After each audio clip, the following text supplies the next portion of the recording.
kia hô tức bây giờ ô phải cái bộ ơi đi một thầy bao tiền bộ ơi cứ phen đây នេះគឺជាហេតុការណ៍ដ៏អាក្រក់ខូខើខ្លាំងបំផុតនៅក្នុងពិភពលោកដែលបានចារទុកនៅក្នុងប្រវត្តិសាស្ត្រតាមការចុះផ្សាយរបស់ AP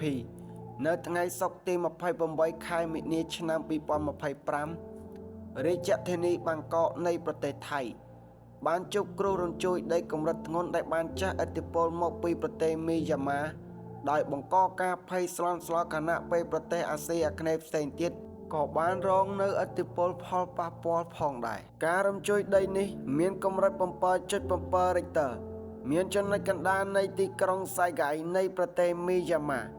ជាមួយជម្រៅ10គីឡូម៉ែត្រចំណែកនៅឯថៃឯណេះមនុស្សមួយចំនួនត្រូវបានជំលាននឹងរត់ចេញពីអគារទៅកាន់កន្លែងសុខសុវត្ថិភាពមានសេចក្តីរាយការណ៍ថា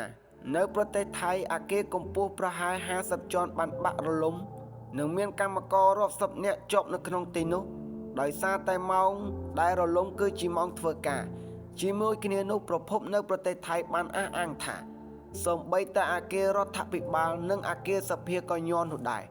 និយាយចំទៅគឺសាហាវពិតជាសាហាវខូខើយកតែមែនតែម្ដងហើយប្រទេសអាស៊ីអាគ្នេយ៍ផ្សេងទៀតដែលរងឥទ្ធិពលដោយសាររំជួយដីនេះមានដូចជាវៀតណាមនិងឡាវ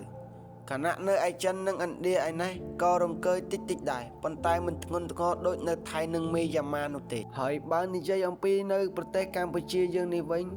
ក៏មានការប៉ះពាល់ប៉ះដង្កេចតិចតួចនោះដែរក៏ប៉ុន្តែមិនធ្ងន់ធ្ងរដូចជានៅថៃនឹងឯងដោយសារតែនៅខ្មែរយើងដូចជានៅអាគារកំពង់សោមនៅអាគារប៉ៃលិនប៉ោយប៉ែតអីហ្នឹងអាគារខ្ពស់ក៏មានការរំជើរំជួយនោះដែរបងប្អូនហើយនិយាយចំទៅខ្ញុំពិតជាមានការអាណិតនិងអាសូរមែនតើនៅកម្មករប្រជាពលរដ្ឋរបស់ខ្មែរយើងដែលទៅធ្វើការនៅប្រទេសថៃដែលជាពលករចំណាក់ស្រុកបងប្អូនខ្ញុំពិតជាអាណិតពួកគាត់ខ្លាំងយកតែមែនតើដោយសារតែពួកគាត់ទៅធ្វើនៅក្នុងហើយជួបនៅគ្រោះរំជួយដីក្នុងនាមយើងជាខ្មែរយើងមានការអាណិតអាសូរប៉ុន្តែយើងទៅធ្វើយ៉ាងម៉េចមានតែការអាណិតអាសូរបងប្អូនខ្ញុំអាណិតមែនតើហើយចំពោះបងប្អូនវិញហើយវីដេអូនេះក៏ដល់នៅវីដេអូបញ្ចប់នោះដែរ